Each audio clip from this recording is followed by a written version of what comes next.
Right, rainy day today again. Maybe it'll stop as it's just actually drizzling the slightest. Alright, what did I read today? You guys actually sent me this. Is kind of interesting. It relates to one of those stories of was it a drone or was it not? This one says Manchester flight involved in one of the country's closest ever near misses with a drone. The incident involved an Airbus A320 aircraft flying at 8,000 feet over having just taken off Manchester Airport.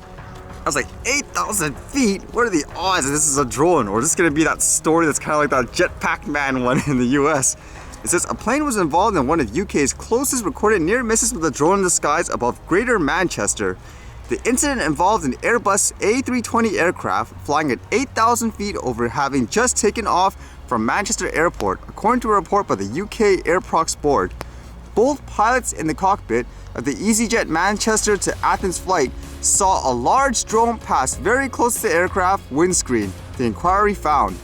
The drone was described as blue, around 50 centimeters long, weighing at least 10 kilograms. Okay, who wants to try and identify that?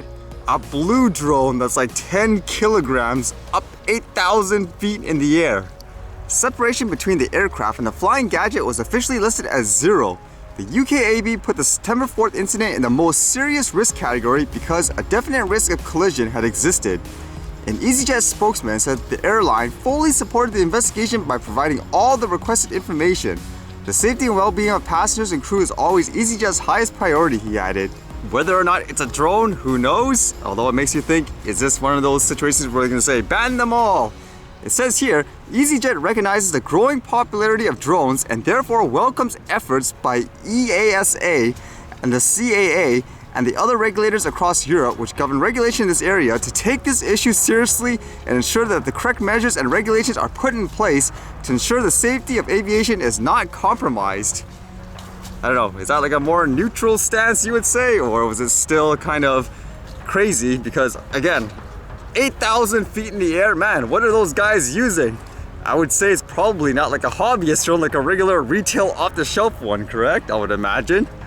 It makes me think because of the comments I read from actual airplane pilots. They often say, what are the odds of you being able to see a drone fly by when you're going really fast at that height and all that? It makes me wonder if there is actually a practical way to test it to see, okay, let's see if you can actually detect what this object is. You'll just randomly have something fly by, like even, I don't know, on the screen or something like that, like trying to mimic it. And it seems like all the other stuff I read dealt with changes, which I don't know if people will be happy about overall.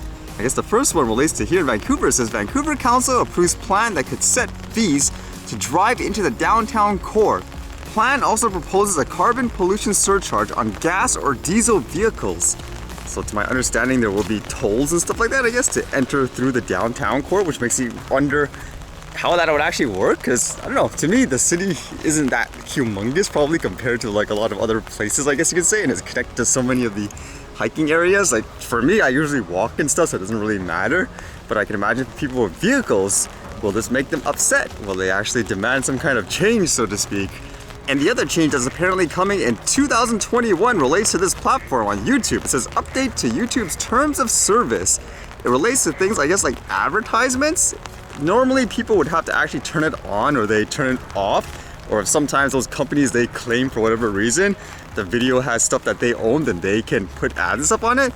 But according to this says YouTube's probably gonna put like ads and stuff on videos anyways, even for those who don't qualify or whatever. So it says here, ads can now appear on videos from channels not in the YouTube Partner Program, and we will begin gradually placing ads on brand-safe videos. This is part of our ongoing investments in new solutions like home feed ads that help advertisers responsibly tap into the full scale of YouTube to connect with their audiences and grow their businesses. Advertisers will continue to have a full access to our brand suitability controls.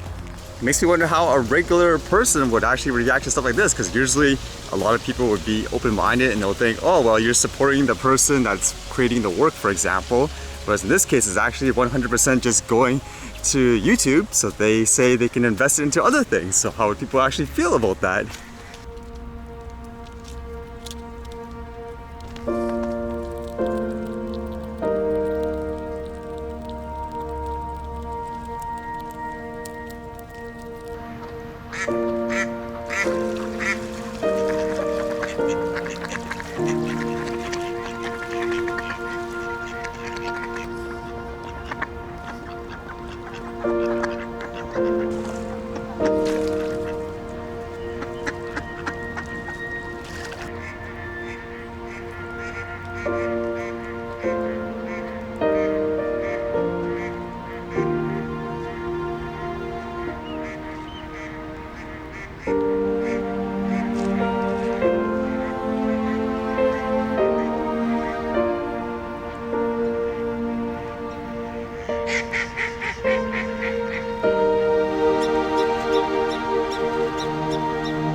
Alright, looks like the rain's not stopping today. I guess it's time for the archive.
Alright, see you guys later.